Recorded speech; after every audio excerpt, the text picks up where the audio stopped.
कक्षा 7वीं की student finally आपका यहाँ पर सही हिंदी का वार्षिक परीक्षा सत्र 2024 परिचय पेपर लेके आ चुके हैं। आप लोग बहुत सारे यहाँ पर कमेंट आ रहे थे कि हिंदी विषय पेपर लाओ, तो फाइनली आपका पेपर आ चुका। इस वीडियो में हम संपूर्ण उत्तर सहित आपका पेपर कराने वाले और साथ ही आपको पेपर देने से पहले इस पेपर को यहाँ पर याद करना और वीडियो को लाइक कर लीजिए और चैनल को सब्सक्राइब कर लीजिए। साथ ही इस वीडियो को आप अपने दोस्तों तक भी शेयर कर दीजिएगा। आप यहाँ पर देख सकते हैं राष्ट्रीय शिक्षा केंद्र मध्य प्रदेश भोपाल वार्षिक परीक्षा सत्र 2024 परिचय विषय हिंदी प्रथम भाषा, पूर्णांक आपका 60 नंबर करेगा। समय आपका 2.5 घंटे रहने वाला, ठीक है, कक्षा 7। और आपके यहाँ पर आते हैं बहुविकल्पी प्रश्न आते हैं, प्रश्न 1 से 5 तक। निर्देश आता प्रश्न को पढ़कर नीचे दिए विकल्पों में सही विकल्प चुनकर उत्तर लिखिए। तो आपका यहाँ पहला प्रश्न दिया गया है, रहे भावना ऐसी मेरी सत्य डॉट डॉट व्यवहार करूँ। तो यहाँ पर रहे भावना ऐसी मेरी सत्य, ठीक है। तो आपका यह था सरल, बी था गरल और सी था आपका सघन और डी था आपका मगन। तो यहाँ पर रहे भावना ऐसी मेरी सत्य सरल व्यवहार करूँ, ठीक है। इसका आंसर आपका यहाँ पर सरल हो जाएगा। फिर आपका यहाँ पर दिया गया उत्थान का विलोम शब्द है, तो आपका यह था पतन, बी था आपका गिरना और आपका सी आता चोटी और डी आता ठहरना। तो यहाँ पर उत्थान का विलोम शब्द है, तो उत्थान का विलोम शब्द आपका पतन हो जाएगा। पतन आपका राइट आंसर रहेगा। फिर आपका आता है दोहा छंद में विषम चरण कौन कौन से हैं।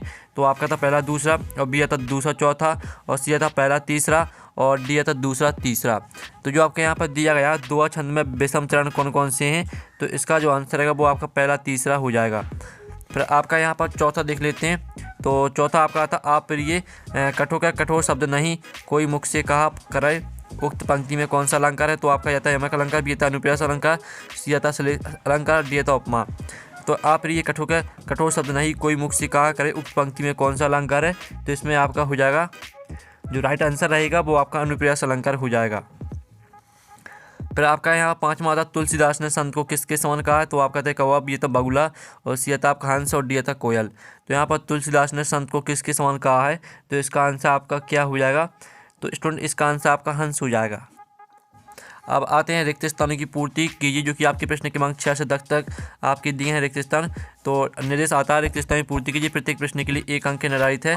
तो आपका यहाँ पर ठीक है आपके ऑप्शन दिए हैं प्राणायाम, व्यायाम, अनुप्रयास, दयालु, हरिचंदन, जवाहरलाल नेहरू, महात्मा गांधी। इन्हीं में से आपको रिक्त स्थान भरना है। तो यहाँ पर दया करने वाले व्यक्ति को दयालु कहते हैं, ठीक है। तो इसका आंसर आपका यहाँ पर दयालु हो जाएगा।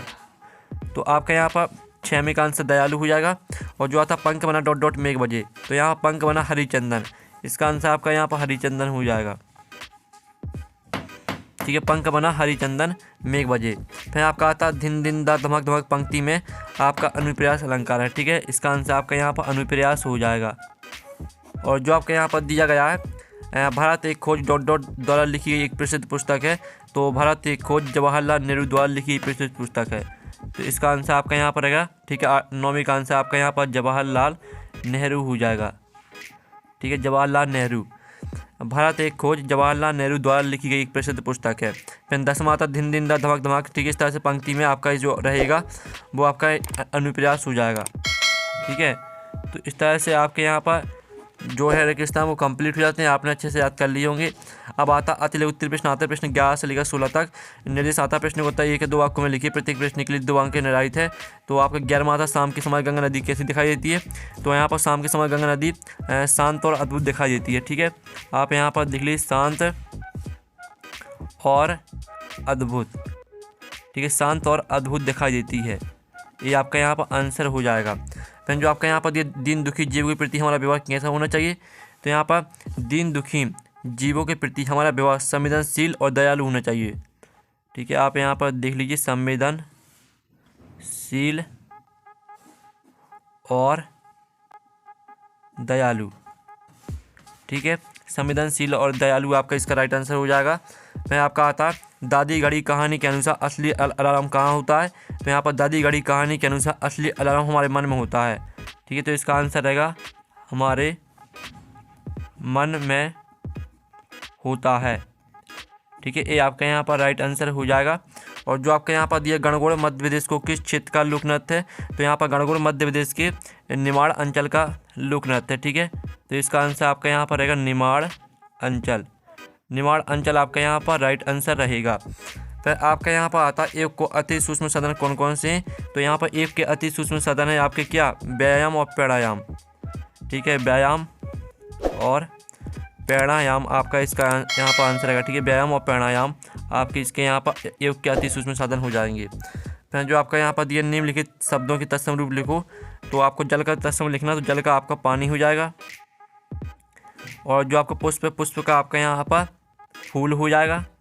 और जो आपके यहाँ पर दिया पर्वत, पर्वत का आपका यहाँ पर पर्वत ही रहेगा। ठीक है, इस तरह से आपके यहाँ पर आंसर हो जाते हैं अति लघु उत्तरीय प्रश्न के। अब आते हैं आपके लघु उत्तरीय प्रश्न आते हैं 17 से 22 तक। निर्दिष्ट 7 प्रश्न को उत्तर 40 से 50 शब्दों में लिखिए। प्रत्येक प्रश्न के लिए 3 अंक निर्धारित है। तो 17वां आता नेहरू जी ने अपनी भस्म को गंगा में डालने की इच्छा व्यक्त क्यों की है। तो स्टूडेंट आप 7वें क्वेश्चन का आंसर देख लीजिए। पंडित जवाहरलाल नेहरू ने अपनी वसीयत में अपनी अस्थियों की एक मुट्ठी राख को गंगा में बहाने की इच्छा जताई थी। ऐसा इसलिए था क्योंकि वे गंगा को भारत की प्राचीन सभ्यता का प्रतीक मानते थे और उनका मानना था कि गंगा के बिना भारत की संस्कृति अधूरी है। ये आपका 7वें क्वेश्चन का आंसर हो जाता है। अब चलिए आपका 18वां क्वेश्चन हम यहाँ पर देख लेते हैं।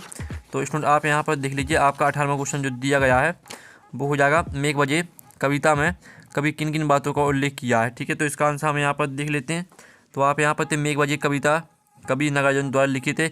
एक ऐसी कविता है जिसमें कवि ने प्रकृति के सौंदर्य और मानवीय भावना का अद्भुत चित्रण किया है। इस तरह से आपका यहाँ पर पेड़ पौधे झूमने लगते हैं, यहाँ तक याद करना। ठीक है, आपका 18वें क्वेश्चन का आंसर हो जाता है।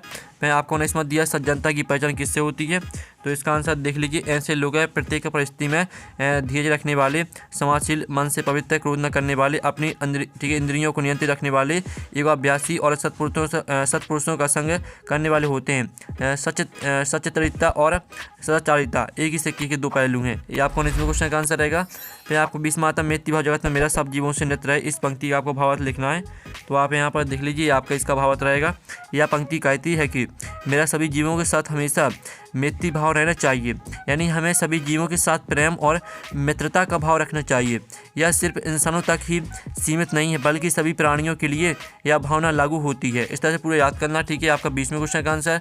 फिर जो आपका 21वां क्वेश्चन दिया, नेहरू जी ने अपनी भस्म को गंगा में डालने की इच्छा क्यों व्यक्त की है। ठीक है, तो आप यहाँ पर देख लीजिए, जो आपका 21वें क्वेश्चन का आंसर रहेगा वो आपको यहाँ पर खुद करना है। ठीक है, फिर आपका 22वां था, पर्दे समाज दीपू कौन कौन सी परेशान करता था और कैसे।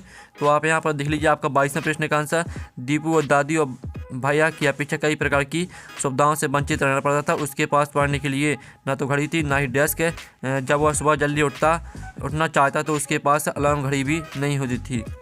ठीक है, इस तरह से आपका आंसर हो जाता है। फिर आपके यहाँ पर आते हैं द्वितीय प्रश्न आते हैं 23-26 तक। निर्देश आता है प्रश्न का उत्तर 75-100 शब्दों में लिखी। प्रत्येक प्रश्न के लिए 5 अंक निर्धारित है। तो आपका 23वां तक किसी एक महापुरुष पर 10 वाक्य आपको लिखना है। जवाहरलाल नेहरू, महात्मा गांधी, डॉक्टर अम्बेडकर। तो हम यहाँ पर आपके जवाहरलाल नेहरू पर यहाँ पर 10 वाक्य देख लेते हैं। तो ये आपके पंडित जवाहरलाल नेहरू पर यहाँ पर 10 वाक्य दिए गए हैं। ठीक है, तो इनको आपको याद कर लेना, साथ ही इसका स्क्रीनशॉट भी आप ले लीजिए। फिर आपके यहाँ पर दिया गया, मेरी कविता का मुख्य भाव अपने शब्दों में लिखिए। तो आप यहाँ पर देख लीजिए, ये आपका 24वें क्वेश्चन का आंसर और साथ ही इसका आप यहाँ पर स्क्रीनशॉट भी ले लीजिए। फिर 25वां क्वेश्चन आंसर, दीपू घड़ी कहानी के पात्रों के बारे में अपने शब्दों में लिखिए। तो आप यहाँ पर देख लीजिए, आपका 25वें क्वेश्चन का आंसर दीपू घड़ी कहानी के पात्र। दीपू हो गया दीदी और भैया और माँ बाप और दीपू के दोस्त। ठीक है, आपका 25वें क्वेश्चन का आंसर। फिर जो आपका 26वां क्वेश्चन दिया, अपने प्रधान अध्यापक को 3 दिवस की छुट्टी के लिए आपको आवेदन पत्र लिखना है। तो आप यहाँ पर देख लीजिए, आपका 26वें क्वेश्चन का आंसर। तो इसका भी आप स्क्रीनशॉट ले सकते हैं। ठीक है, ये आपका 26वें क्वेश्चन का आंसर हो जाता है। तो इस तरह से जो आपका पेपर है वो हमने कंप्लीट करा दिया है और पेपर का PDF है आप यहाँ पर डाउनलोड करना चाहते हैं तो लिंक वीडियो की आपको डिस्क्रिप्शन में मिल जाएगी। तो वहाँ से आप पेपर का PDF डाउनलोड कर सकते हैं। ठीक है, तो हम यहाँ पर नेक्स्ट वीडियो में, थैंक्स फॉर वॉचिंग।